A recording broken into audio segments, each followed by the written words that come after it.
All right, members, can I have your attention?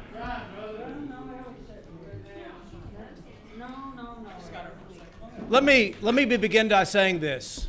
My remarks for the dais speak for themselves, but I want to underscore a couple of very important things. We encountered unprecedented flooding in the Hill Country.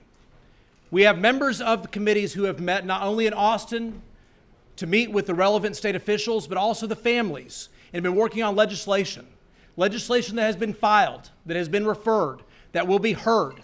Important legislation not only dealing with funding necessary for the victims, but also changes in policy to help future floods. I have 3 boys who are about to begin school. They all remind me one of the things they want to do is for us to eliminate the STAR test. The governor has put that on the call. That is important. It is popular, and it's something we've been working hard to do in the state of Texas. Human trafficking, something else we've been fighting, is on the call. There are multiple things the Texas House is working on and should be working on at this time. Pursuant to the Constitution, the governor gets to set the agenda, and the Constitution says the members of the legislature shall show up to do their jobs. I am proud of the members who are here. It was bipartisan. I am hopeful there'll be more members here tomorrow. But I am disappointed that while these members are here reporting for their duty under the Constitution, others are out of the state, in New York, in Chicago, in places they do not represent, obviously getting lots of attention at this time. Pursuant to the powers that this House has, we have issued a call on the House. The governor has called me, and I appreciate his support. He has offered DPS to fully help us make sure we need to do what can be done to establish a quorum and do this special session. Let me assure you of this. While our work may be delayed, whether it's tomorrow or next week, the House will complete its required duties. With that, I'm happy to take a few questions. Mr. Speaker, so you issued arrest warrants. What comes next, both on that end for members out of state and any that remain in the state going forward? I have signed the civil arrest warrants. We will work with DPS to locate members.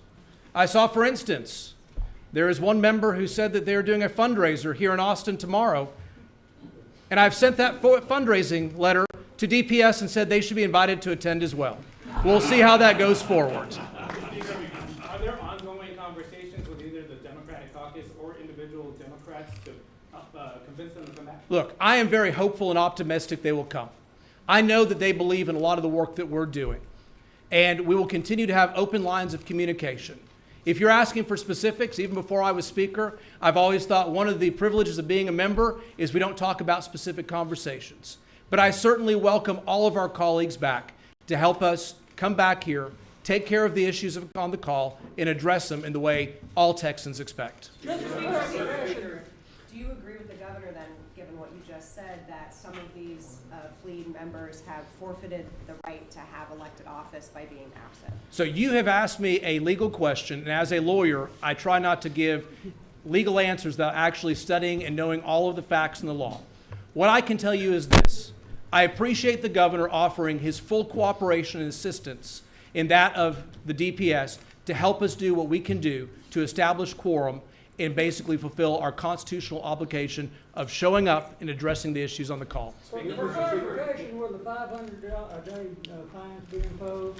They are automatic under the House rules. They will be imposed. One more question. Can you explain, you just mentioned a little bit about trooper involvement. Would you welcome any sort of offer from the Trump administration if you were to ask if you needed help in bringing back any of those deaths? Certainly, we're looking for whatever we need to do to maintain this important work, and we will continue to work with everybody to make sure there is nothing off the table, as I said in my tweet. Members, thank you all very much. We appreciate your time and attention. More to come. We will be here tomorrow at 1 o'clock, hopefully doing the business of the state of Texas. Thank you.